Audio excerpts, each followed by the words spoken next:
What is your favorite thing about working in film and television? I would say that it's never a dull moment, and it's always different, regardless of how much experience you have. There's always a challenge, but there's always the excitement of creating new characters and working with new people, actually. Because over the years, I've worked a lot abroad. Um, so I've worked, I'm from England originally, but and I live in France now. But a lot of the time I've worked in Eastern Europe, in Prague, in Budapest, in Romania, and Bucharest. Did a film in Germany, and I just love that feeling of working with new people in a new culture and finding the interesting bits and pieces in that location, in that country. I love to I'm very eclectic, so I love traveling and I love like a bit of a magpie. So wherever I go, I'm taking photographs or I'm, picking up bits of textiles or something that gives me sort of like a visual spark.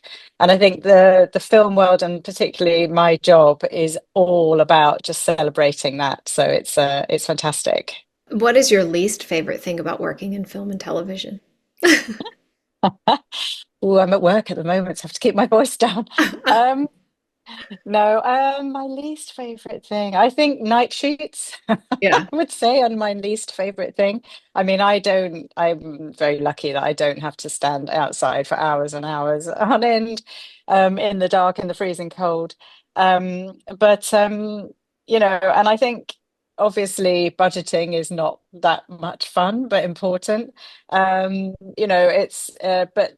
sort of just being in a world where you're working with a lot of creative people. Like the Wheel of Time was the most creative thing I've ever done. And, there was never a dull moment in that. And there was never a time where I just thought, oh, I wish this was over. Whenever I was sort of bogged down by paperwork, which there is a lot of paperwork as a costume designer, you do have to be over the organization as well as the lovely, pretty, interesting, creative stuff. And whenever I was bogged down by that, I would just go downstairs to the workroom and just walk around all these people creating beautiful things. And that's when it's why I couldn't say there was one really negative thing because there's always that positive. Today's guest has been a costume designer for over 30 years, both in television and film, with Amazon Prime Videos, The Wheel of Time being a recent body of work. She is also currently designing costumes for a TV series, Ride or Die, starring Octavia Spencer and Hannah Waddingham.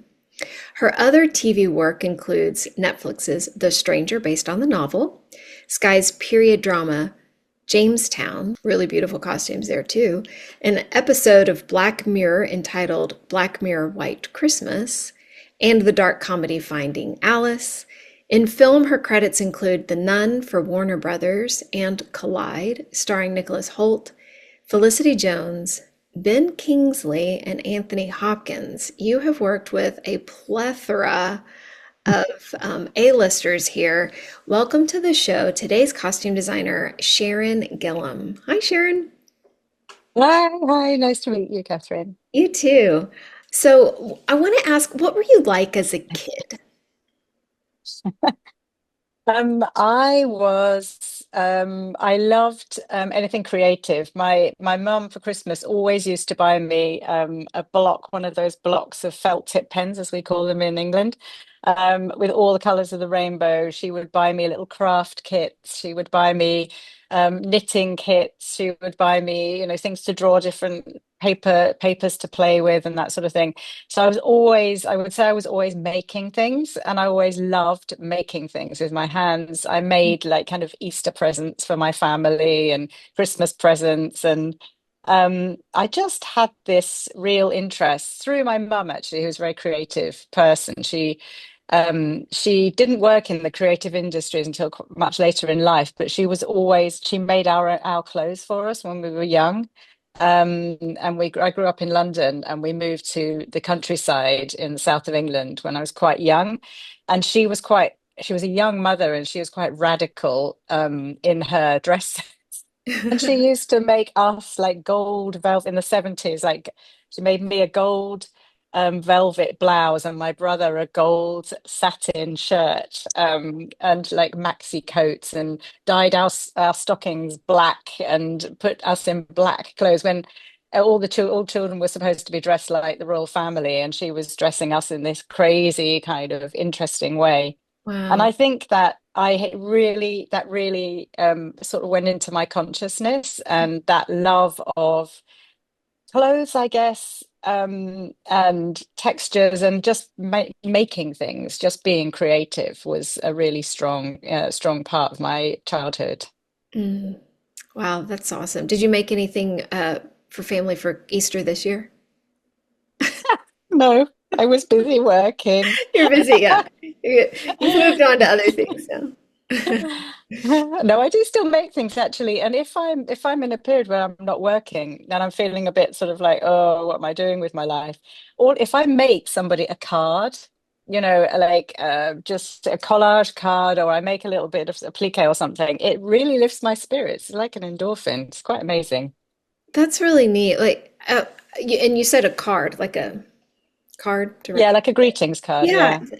I love that. Especially in the creative world, it's not like you're just in this one cubby hole of it's only clothing, it's only that. It's like, oh no, it's painting and making cards and crafting and taking Yeah, totally. photographs, that you were talking about, like zooming in on a leaf and taking a picture. Yeah, exactly. I mean, that's the thing I think that keeps you alive kind of creatively is to keep being interested and trying to learn new things. Like just before I started this job, I did a weekend watercolor course, learning how to use watercolor because I just thought it was a bit sort of wishy-washy before, but I learned how it can be incredibly vivid. And just even at my ripe old age, learning something new was just like a really fantastic feeling. It does give you a new lease of life and energy. It's quite amazing. Yes, I totally agree. You did study German and Spanish literature, but then you transitioned to costume design. What was that transition like for you, and how did you come about it? Yeah, it was a kind of sort of very non-linear journey to get to this point. So as you said, I studied languages, and and that was part of my love actually for being in other countries because I spent a year in Germany and a couple of years in Spain. And when I was living in Spain, I was part of an English speaking theatre company. And somebody had to make the costume, so I ended up doing it. I didn't have any training at all, by the way, in terms of making. Yeah. My mum was a great maker, but whenever she tried to teach me anything, the sewing machine blew up or something broke, and I just gave up. Anyway, I sort of just picked things up, and I was sitting in our apartment in Madrid with the sewing machine making this costume. And I suddenly thought, I wonder if this is a job that you can do and earn money. Because when I was at school, it was really not considered. Nobody suggested that it was a job. It was Mm. anything that you could do, for a living. And so at that point, it was really like a eureka moment, and I just thought, well, it's now or never because I'm in my late 20s. I'm so old. I need to make a decision and a plan. So I spent a year in Spain doing like a kind of, it was like history of costume and fashion and mask making course, kind of a mix. And then I went back to the UK and I did lots of evening classes while I was still working and taught and got myself a portfolio together because I had no art background either. And I then applied to art school and I went to art school for 3 years to study theatre design and costume design as a mature student. And I was incredibly enthusiastic and I wanted to learn everything and know everything about everything because I felt like I was running to catch up. And then when I finished that course, I did a little bit of theatre. And then I was very lucky to meet a fantastic costume designer, Verity Hawkes, who is the same age as me, but she'd already been working for 10 years or so in the industry. And I started working as her assistant and supervisor because in those days you just did a bit of everything and buyer and we had a really great relationship and she taught me everything she knew about the film industry. And just like a year after I met her, she got the opportunity to, well, she was offered to to design the costumes for Snatch for the Guy Ritchie film. Hmm. And that was us then off for like 5 years of film after film and lots of interesting projects together. And I just learned so much in that period. And then it just got to the point where we sort of went our separate ways amicably. And I started getting work and doing films and doing lots of commercials. And I have done over the years, I've done a lot of commercials, quite big commercials with a really fabulous, amongst many people, but fabulous Scandinavian group of directors called Tractor, who were based in LA and Scandinavia and over the place, and doing big commercials with them with loads and loads of cast and crowd and big costumes. And that taught me a lot about how to deal with big projects and make decisions very quickly, be confident in your decision making, um, and be able to change things very fast, and turn around things very quickly and kind of not take it personally if what you did somebody didn't like, that you had to find another way and you had to keep finding another way of um putting across your idea. And I think that's has served me really, really well over the years to give me a sense of like sort of hyper creativity, fast thinking, organization, and just being able to keep going and keep coming up with ideas. When an idea is dismissed, you find another way, and that makes you really, really creative. Mm. Um, so yeah, so that was my sort of journey, and then eventually I ended up now in the last sort of 10 years I've been doing more film and TV series, much bigger projects, long-term projects. So it's been a real like journey. Also, the other thing to say is I live in France, and the place that I live in, there's a lot of street theatre and circus productions there. It's where an anarchic circus company from the 1990s called Archaeos started in a town near where I live. So there's still a lot of circus activity there and a lot of that kind of work.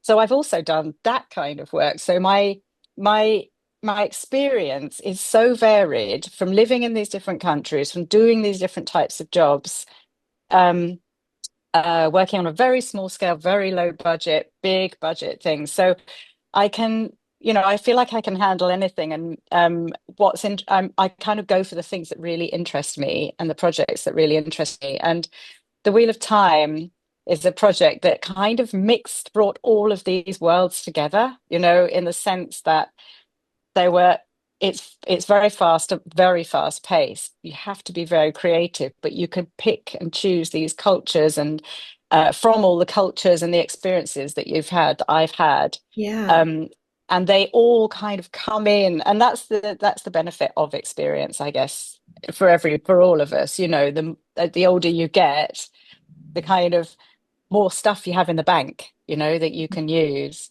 Yeah, that's like what Julia Cameron, I guess, she talks about that artist well to like pull things out of and how to fill it so that you can regurgitate it in something, whatever you're filling. Exactly, exactly. I'm recently last year, in fact, I went to this exhibition twice because it was so amazing. I went to the Dolce and Gabbana retrospective exhibition that was on in Milan, and then it was on in Paris. And it's going to shows like that. It's going to art exhibitions of all kinds, not just fashion or costume, but that just gives you more and more information every time. And now with your phone you can just you take so many photographs of Yeah. things, but visually it's all going in always as well at the same time. It's not just there it is and it's nice and pretty, but you go in for the detail and you see that those bits and pieces and you're like, oh, I could use that for something. I'll store that in my hard drive somewhere. Yeah, that's good. How did you get attached to? No, you actually worked on season one Wheel of Time with Isis Musindan. Isis. Isis Musindan. So then tell us how you got attached to season one, and then we'll talk about your moving on to head designer for two and three. So, well, in actually it's in the credits, it sort of works like that, that I did part of season one, but actually Isis did season one. When I started, there was one scene at the end of season one, of the final episode of season one, that kind of linked into this huge culture in season two, which was the Shongshan. Um, and because I was coming in at that point, it made sense for me to design that culture, that moment, from season one, and then continue it and expand it into season two. So Isis was lovely, and we had a really great conversation, several long conversations about the show because there's a lot to get your head round. And I sort of was brought in with, I had like 2 weeks or something before I started prep, so I had to kind of, catch up quite quickly. So she very generously told me all about the show, the sort of the worlds as they stood in season one. And also, we also just discussed the cast, their likes and dislikes and so on. And so she was very gracious and very generous. And we were actually in the same studio. We were here I'm at Jordan Studios now. We were in this studio, and they were finishing season one because of COVID. They were finishing season one, and we were starting to prep season two and do these costumes for season one. But and it was all COVID, so we had masks and it was all that weirdness. But actually, we coexisted perfectly well, and we there was never any bad weird feeling or any bad feeling or any conflict at all. And I think because season two, there were a lot of new cultures coming in that were not in season one, so it was actually like a clean break, if you like, Yeah. between one and the other, and even the main characters, the five young main cast members, were all in new environments in season two. Um, so they all had new costumes, so it was really almost like starting a new project in a way with some familiar faces. So it worked very well. Yeah, that's so good and really important. So, Wheel of Time is quite an ambitious series. It probably follows in the footsteps of a kind of Game of Thrones or Lord of the Rings, kind of like this big scope. Did you give yourself any parameters in your design for different cultures to help you really hone in on a specific look for a culture? Like, well, for instance, well, they live in this region and they wouldn't have that textile, so I'm going to put that parameter around it. Was there anything like that that helped you in like honing in on a design? Absolutely. I mean, it was the only way to do it because there are so many different nations in the Wheel of Time. We had a map on the wall in season two, with the kind of color coordinated of where all these different regions were, because the young people were traveling through these worlds in different directions. So we had to sort of know where they were physically, sort of geographically, and then also, you need to see them in one particular environment and know where it is really clearly and not confuse it with another place that another group of people are in. So it was very important that each of these groups had its really, really clear identity. And that was like number one for me, right from the beginning of the designing of those cultures. So the Shongshan, for example, which was the first thing I did. Rafe was like, "Can you just design an army that no one's ever seen before?" And I was like, "Yeah, okay, okay, fine, no problem." Um, Sort of went out of the room and kind of went, you just have to organize yourself. You have to organize your ideas. And so what I did with them is, first of all, the Wheel of Time books, Robert Jordan is really detailed up in the description of what people are wearing, which is really fabulous because you have so much information to go from the books. So I have that information. So the Shongshan is Mesoamerican and Imperial Chinese mixed together.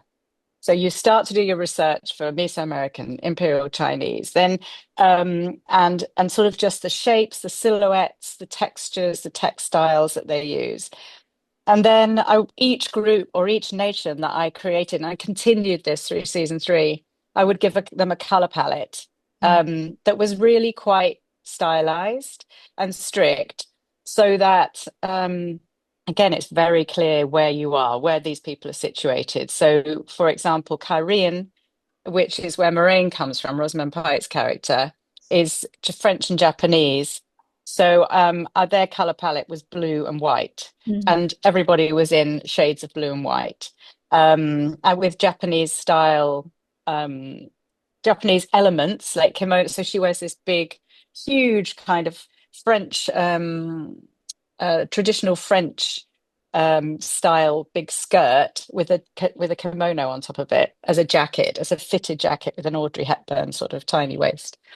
The Shanshan, because they came from the sea, these people, and I was the Mesoamerican culture has a lot of turquoise in it and those kind of colors, and the Imperial Chinese is sort of dark reds and oranges and so on. So I thought, well, if their color palette could be the color of rusted metal because they come from on ships from the sea, so the rusted metal colors were my palette that reference both of those cultures, but they were their own thing. And therefore, then once you have a color palette, once you have those silhouettes and all the cultural references, you're really already incredibly rich in a starting point. And then you can just go for it and start to build the cultures, from the top to the bottom and from the bottom to the top and everybody in between.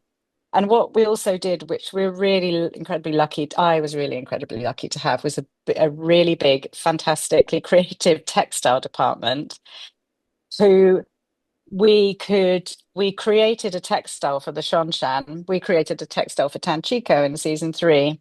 The Shongshan one was based on a painter from the 1970s who did little sort of triangular shaped paintings, with a bit of Alexander McQueen lizard kind of insect reptilian sort of vibe. And Lily Bailey, who's the textile artist, created this pattern, this textile that was a mix of that painting and the reptilian thing, because and sort of insect vibe, because the Shanshan also supposed to look insect like, it says in the book. That where is So that what Rosamund Pike, which and when she's obviously Marine, in episode 4, and she has that really pretty blouse that has all these like triangular shapes, but then it also looks like lizard scales or in sea season skin. Season Yeah, 3, so episode 4. that's in Is it? season 3. In fact, so it's yeah, no, that isn't part of that world, the Shanshan Okay. world, because the Shanshan were really in season 2. But what I love and what really starts to happen when you're working on a project like the Wheel of Time is that you things like that start to come into your consciousness almost, Yeah. without you being aware of it, because there's no reason why what Moraine's wearing in that sequence was a fabric that was bought from a Shanshan person, a Shanshan person coming from the sea, bringing some fabrics in, as happens in our world. Okay. People bring in new things and they are transported through. And it's funny because, like, I put out quite a lot of my making of and photographs of the costumes from the Wheel of Time on my social media, because there's so many people who are really great fans of the books. And what I really love is when people come back and say, was that related to something? I haven't read the books, but somebody from book 8, was wearing this particular thing at that point. And to me, that's really significant that you did this thing there. And I love that there's this sort of it's almost got a life of its own, like we're doing the starting point and then people start to see and Mhm. understand and believe that this is a real world, or a fantasy world that they can really feel part of, Yeah. because that's to me that's what the Wheel of Time is, like grounded fantasy. We're trying to make it look real, like a real place. It's not sci-fi. We're not saying it's any particular period in time. It's its own time, but it has these references from throughout our culture and throughout history and the history of our culture. Yeah. And so there's such a massive playground. And going back to your original question, because you've got so much that anything is possible, you have to make these boundaries. You have to restrict it to a color palette, or a series of shapes or referencing a particular period. And that's what gives it the identity for that group, for that part of this show, that episode or whatever it is. And then it becomes much easier for the audience to follow what's happening because it is a very, very complex set of stories. And really, with the costumes, I'm trying to help people understand where they're going, where these people are, where they're from, what their meaning is, what their significance is in the story and within their culture. With a series that like this and that gets a lot of traction and gets a bigger fan base, the more seasons it goes, the budget inevitably gets bigger per season. Did you, with the expanse of a budget, I'm assuming, um, were you like, oh, now we get to do this? What horizons did you see open that were not available for season one? To be honest, the budget for season two was not any different from season one. In fact, I think it was slightly less. Oh, really? Okay. Um, I think it's more about the experience of being in it.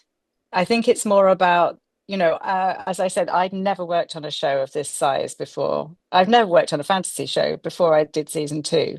And my kind of mantra was, I am not going to be derailed. I'm going to do this and I'm going to love it. I've had such like an intention because I had this real sense that this was an amazing opportunity for me, which it was.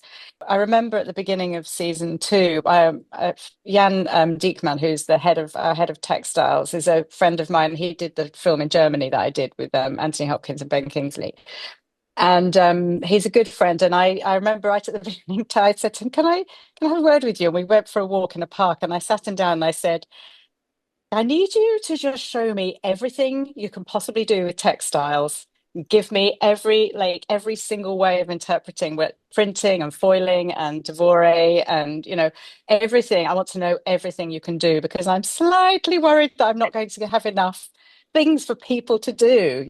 So at the beginning I was worried that I wasn't going to have enough ideas. Realizing the potential of what you have in your team is like 89, 90% of the job because, this is not just me. This isn't really not just me. And I say it to everybody all the time. It's like I am part of this huge group of really, really creative, talented people who came with me on this journey and followed me. And despite the fact that I would come up at one point, I went to Lily, who's the textile artist, with a piece of textile like 10 centimeters long and 5 centimeters wide that I'd found in a shop in London. And I just loved it. It was like a kind of embroidered, sort of Eastern European-y kind of print.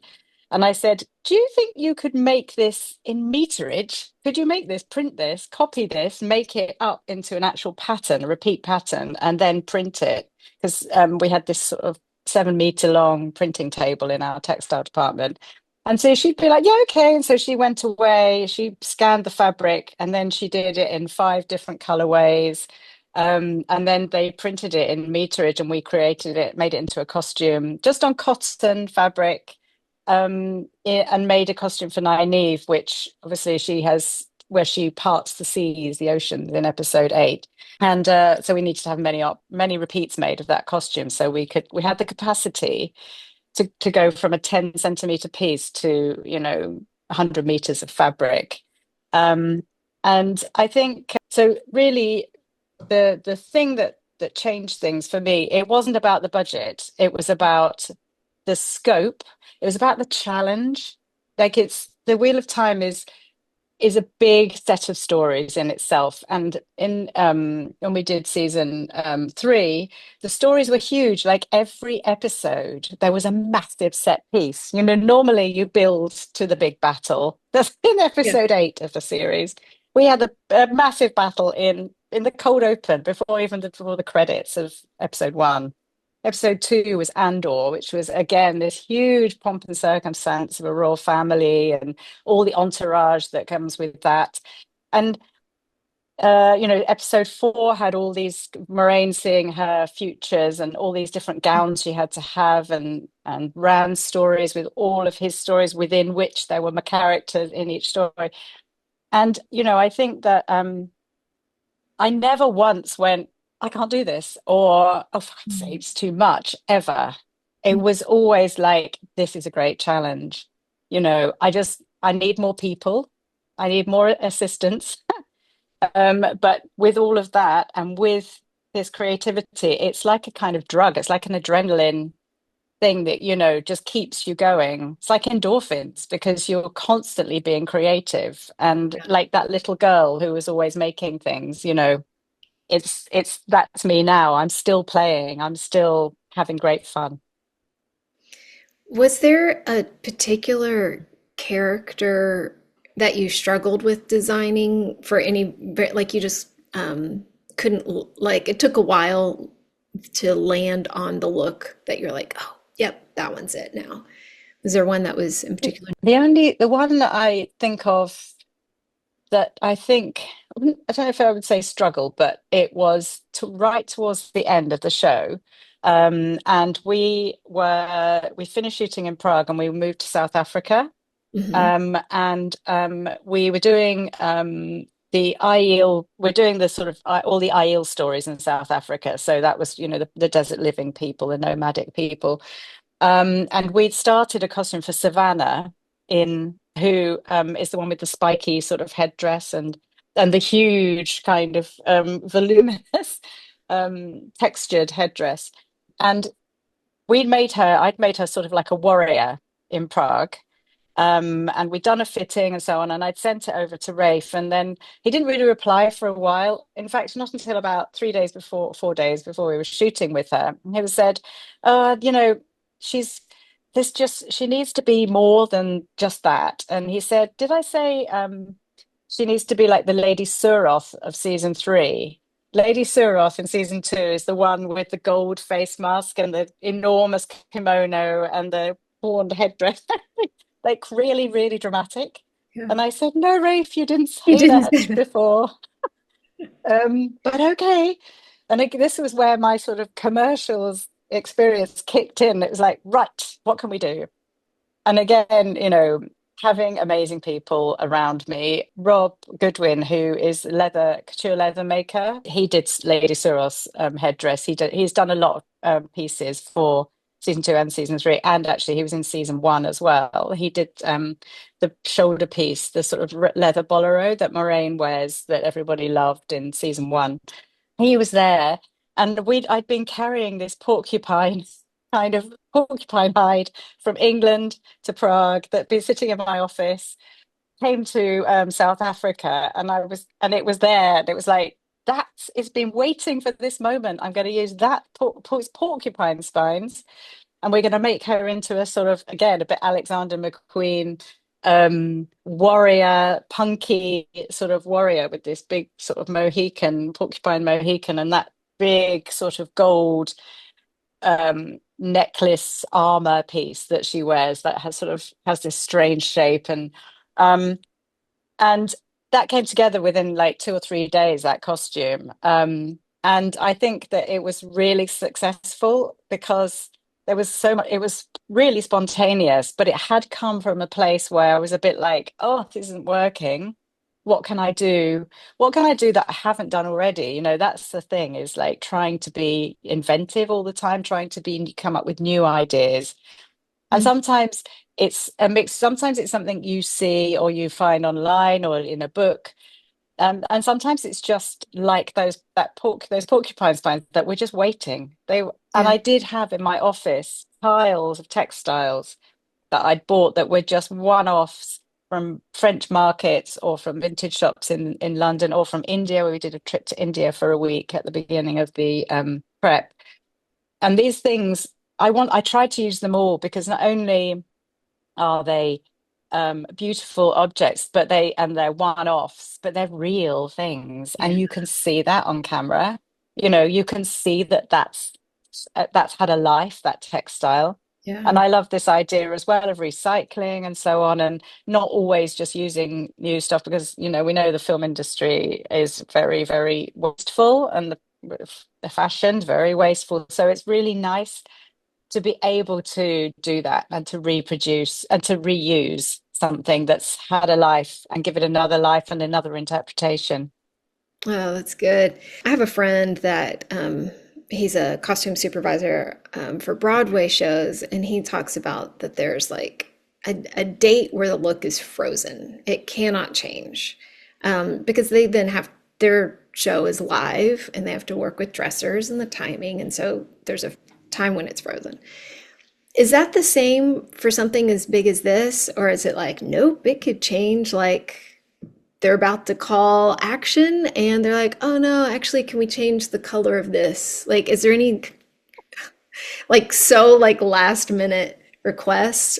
And do you have to do it or Um, I think on a sometimes that can happen on a contemporary show because you can do that. But I think with a fantasy show like this, not only are the costumes sort of bespoke, so many of them, like almost all the principal characters are made from scratch. Um, and they also, a lot of the show, there's a lot of action in the Wheel of Time. And so you often need to make repeats. And so, you cannot change something at the last minute if you've already made five repeats of that costume. yeah. You can change minor detail, but you can't change the big picture. Um, and I mean, I am always trying to keep everybody happy. And I am, if somebody did say something was really important and had to change, of course I would do it. But I think that this is a practical world, and we have to be sensible as well about what is going to work and what isn't going to work. I mean, I think part of the process for all costume designers doing the fittings, you have to make sure that people can move, and a costume can look fabulous when somebody's just posing beautifully in the fitting room, but then they have to do all kinds of crazy action, and you have to know that that's going to function, or they're going to be on a harness, or something like that, or they're going to have padding. um, and so I think, you that there's so much planning in this world that you have to just make sure that when you get to a certain point in the fitting process, and then especially when all the reproductions are being made, that you just have to say, right, this is it. It can't change. Yeah, that's good.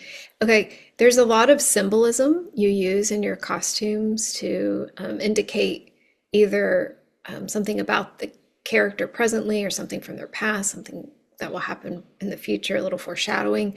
What are some of your favorite Easter eggs. Easter eggs? There you go. Um, Going back to so Easter. there were there were a couple of things in they're kind of couple quite big things in big Easter eggs, big ones in in season three, because I really love that idea of planting like little moments or little ideas or symbolism, as you say, in the costumes, because it's very meaningful to the actors as well. Even if it is never revealed, they know it's there, and it makes it feel even more real to them.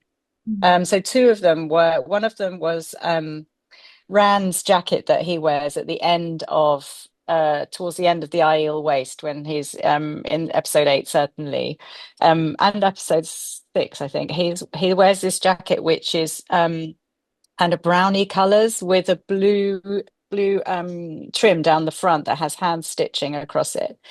And a friend of mine, who's a weaver, while I was in Prague, many months before we went to South Africa, sent me this little video, and she'd recorded herself. Had just done this new type of weaving for her, called the Wandering Thread.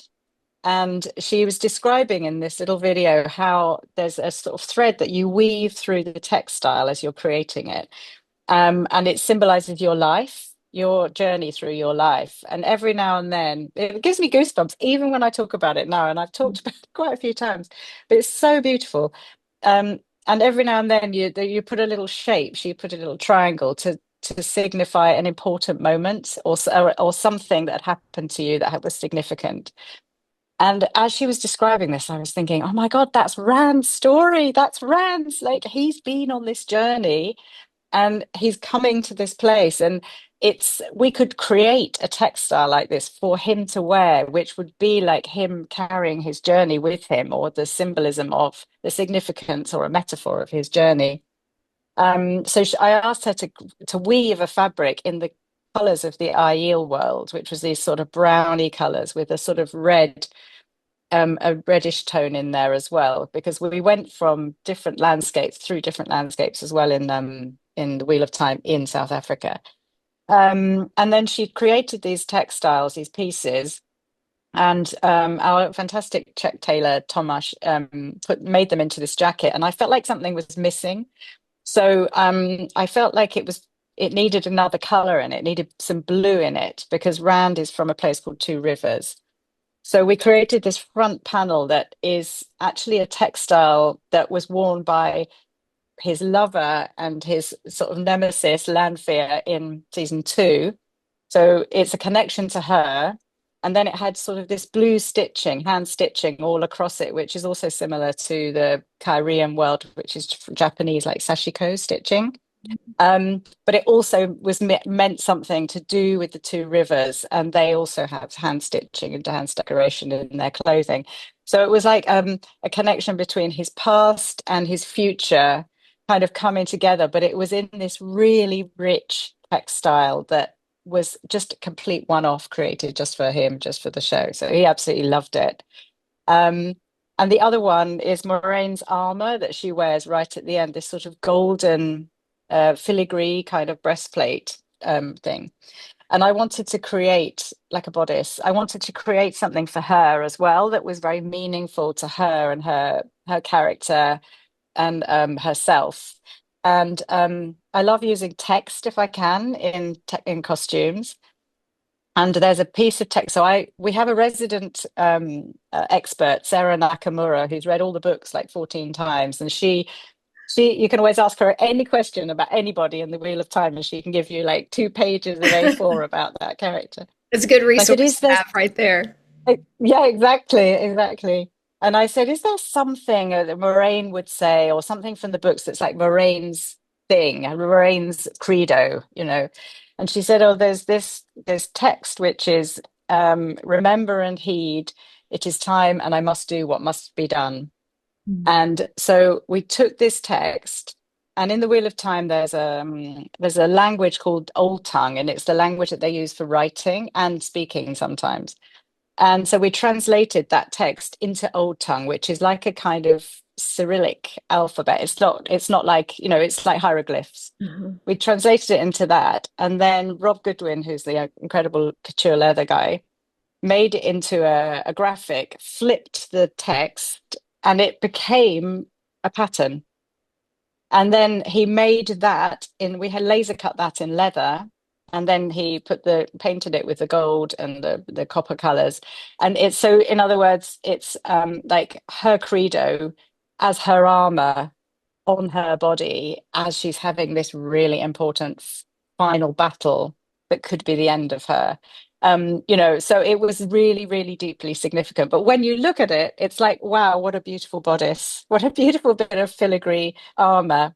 But it has so many layers of meaning. And again, Rosamund loved all of those stories because it makes, it just helps the actor to have even more when they put that costume on. It's like putting on the belief, their sort of, their credo, their beliefs in their raison d'etre of why they're doing what they're doing. Wow, that's really powerful. I'm so glad you shared that. You talked a little bit about it just now, but I want to hear more details on Joshua, who plays Rand in the series. In season 3, episode 4, he plays multiple characters or multiple looks. What talk to us through that design process? Was that easy to land on, tricky to land on? Like what was that like for you? It was a real challenge, but it was a great challenge because it's very important in the books, that sequence. It's sort of central to the book that I think that we were basing this season on. And Rand is a very important character. So it's sort of fundamental, and it's sort of it has so much spiritual meaning for him. So he goes back in time and sees himself as his ancestors. From some of it is like 50 years before, some of it's 100,000, some of it's thousands of years before, and it tells a story of the Aiel culture and how it came to be. And It was great because some of it, there's a culture called the Tuathan who it's where the who are like kind of peace-loving peoples, and that's where the sort of central theme of the Aiel group, the Aiel clan, comes from. And they are sort of like travelers, tinkers, they're called, which is not a very politically correct term, but they're travelers and they wear sort of quite colourful clothing. So some of what we needed to do was we created one of the stories where they were wearing very colourful clothing, and then going backwards in time, their clothing faded and they became more ragged. And so you could see how their journey was progressing, how his ancestors moved through time, through the fading and the degradation of these costumes. That was one part of it. There's also the story. One of the things about the Aiel culture has the warriors within their culture, and the warriors have a very long description of a series of items of clothing that they wear, which is called cadin sor, which is like a kind of uniform. Um, and it consists of a veil, which is called a veil, which is like a mask that goes over their face, a black mask, and then some kind of armor on their body. And the idea is that the idea was with Yosha's costumes was to also have an element of that in all of some of these characters. So one of them, Lewin, he's wearing a, they call it a dust veil, but he starts this idea of having a veil that they pull over their face. And when one of the furthest back in time characters, which is the one from the Age of Legends with the white and black Aes Sedai, the women dressed in white and black. And Yosha is dressed in a sort of brown uniform. They have and the top part of that uniform references the armor of the warriors and the maidens of the spear from the Aiel culture from our present day. It has a similar sort of fastening. It has a similar sort of asymmetrical front and so on. And the colors are going into these brown tones, which is the Aiel world. So it was trying to give each little group its identity in terms of a color palette again, in terms of a texture and a type of fabric, but also to keep referencing back to the contemporary world, the contemporary Aiel. So you could spot, oh, I see. So that references the veil. Oh, I see. So that references their armor. Oh, I see. So that references that culture, and that part of his history. And so it was, and Yosha was fantastic. Like he was really into it. He really wanted to, he had his body changed shape. He had lots of prosthetics on. Um, and he was very much involved in every single part of that process and he wanted to wear the costumes. He wanted to go away, have the wig on, have the prosthetics, have the costume, and just spend an hour either with the director or on his own, just getting to know that character. So it was a really fantastic opportunity to work very closely with one actor on a really important series of Yeah. progressions of looks that was meaningful, really meaningful to him every time. That is so fascinating. What is a tough lesson you have learned in life? And it can be related to anything. Oh, okay. I tell you, I know what it is. You know what? I have spent the last 20 years, 30 years of my career thinking that I'd made a mistake by not studying costume when I was 20.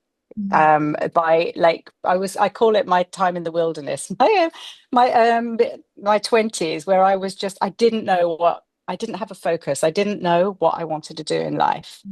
Um, and that's why I call it my eureka moment when I was sitting with this sewing machine in Madrid, because um, I suddenly thought I could follow my dreams. This is my opportunity to follow my dreams. What have I got to lose? And the tough lesson was, so therefore, and then I went to art school and so on, and I studied. But what I did do, and I shouldn't have, but anyway, it's very easy to say that in retrospect, is I spent from like the age 30 until now thinking I haven't done enough. I'm not enough, I haven't achieved enough. I should have just started earlier because then this could have happened and that would have happened and that might have happened. In actual fact, I realize now what I said to you right at the beginning, which is all the experiences that I've had in my life living in these different countries, living in different cultures, struggling and being really unhappy actually has made me now really grateful for what I have. And that never goes away. And I have this energy and enthusiasm and love for this job, whatever the job is, because I'm always surrounded by people, a team of people, and we're all trying to make something happen. And generally, we're all trying to make something beautiful happen. And so I think that those dark times when I was so unhappy are actually really important parts of who I am now. And I don't regret that anymore like I did. So I would say just don't regret things. Just focus, follow your dreams. I know it sounds trite, but try it. Just try it. It might just work, you know? Ooh, that's good. That's like a TED Talks right there. Um, as you were speaking about all of your design work too, I could hear your excitement, your passion, I love hearing from people on that you still like to learn. Like I'm like that too. I still want to learn. And so when I hear other people are like, yes, you can still learn, you still have things to get better at and all that stuff, it's just that is part of your passion. And even seeing the stepping stones of you studying German and Spanish literature and how that's language and storytelling. And that's in exactly what you're doing now. It's just a different form of it, but it's still like putting the language on the breastplate. So it's really fascinating because it goes along right with what you're saying. Those were your stepping. Yeah, and you know what's funny is like the Wheel of Time is I haven't read the books and I'm aware I've had so much respect for all the fans of the books, which is why I want to show the costumes and talk about where all the ideas came from and what I reference from the books and what I put in with my own ideas and so on. But the Wheel of Time is like it I sound so evangelical, but it's like it sort of makes sense of my life, of all of our lives, because we are all connected and we are all referencing things that have happened to us in the past or our ancestors or cultures in the past. And it's all valuable. And also embracing the cultures that are out there, all these different people living their lives in using traditional techniques and creating things, and creating textiles and creating patterns. I've been to quite a lot of historical sites recently, sort of Roman and Greek sites, and looking again at pottery and the way that human beings have always wanted to make their mark and have this creativity in them. And I feel like I'm just getting started, but it feels like there's so much out there to take and enjoy and, be used as part of your everyday life. And I think that's the Wheel of Time has sort of made me even more aware of that, I guess. And I am like this all the time when I talk about it because I feel incredibly lucky to be in the position that I'm in, to be working in a job that I love in a really creative place, and it is stressful and the pressure's on and the budgets are getting smaller and so on. But the bottom line and the crux of it and the kind of the beautiful like gem at the center of it is this is really a beautifully creative job and not everybody gets to do it, and so enjoy it and make the most of it and give that love out to your team, and then they bring stuff to you, everybody comes up, rises to that challenge, and it's just such a beautiful thing. That's great. That's very inspiring. Okay, a few rapid fire questions. What do you do to rest or reset? And how often do you try to do that? Okay, my main thing is I go into nature. I go for walks. Wherever I am, I try to get out of the city.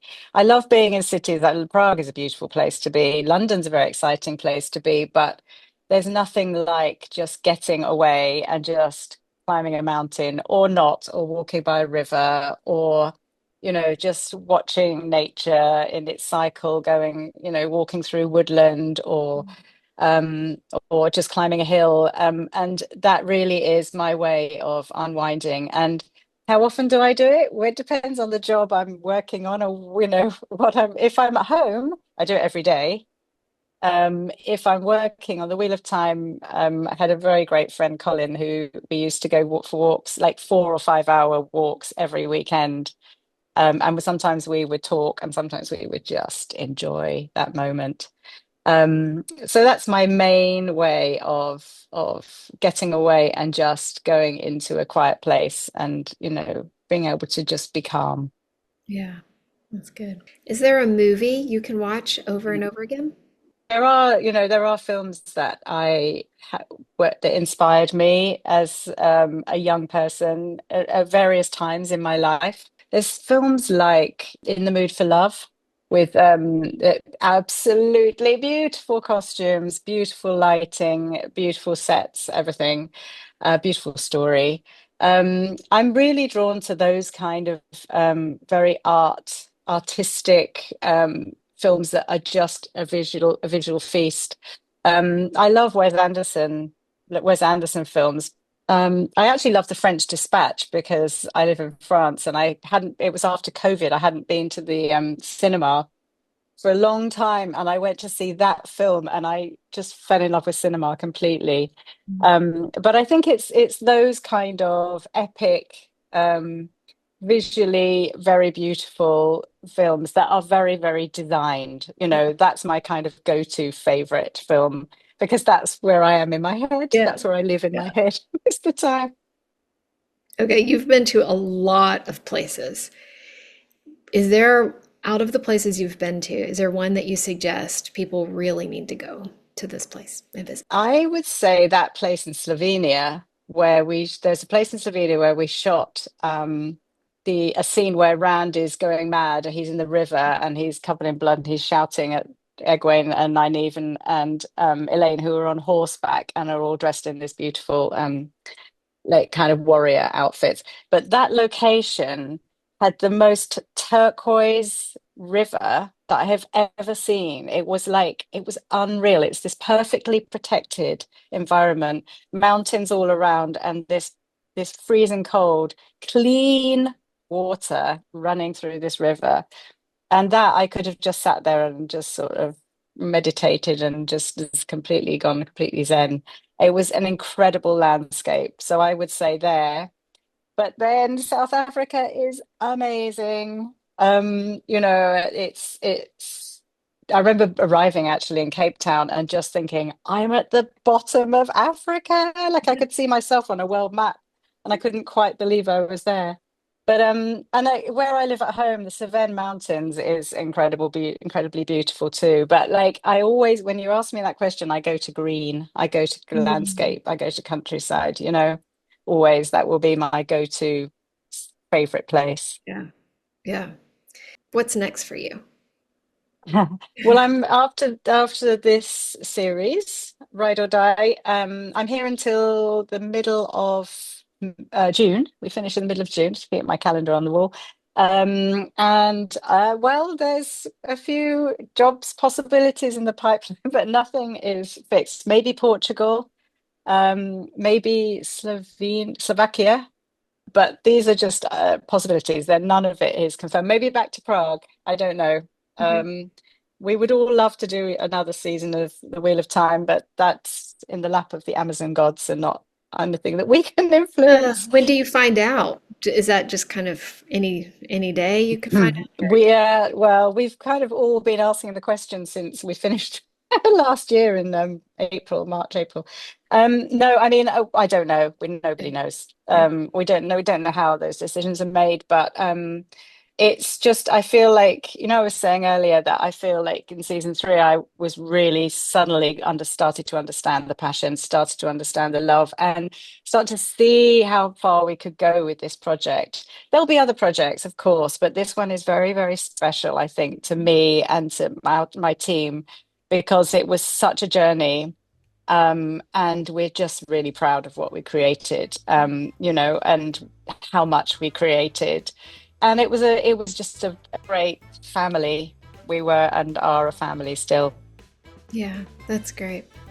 Thank you, Sharon, for being on the show. I really appreciate you sharing so much of your creative life stories with us. So thank you. It was a pleasure. It was great questions. Really great questions. Thank you very much. Thank you. Come back anytime. Yeah, I'd love to. As you can see, I can never stop talking about Oh, it I in great love it. detail. Well, you're easy to talk to. Um, there's no pulling teeth, so it was easy. No, definitely. It was easy. Thank you. Oh, it's a pleasure. Take care. Have a good day. You too. Thank you for listening to The Voice of Costume. Check out voiceofcostume.com to learn more, see upcoming guests, and be a part of our growing community.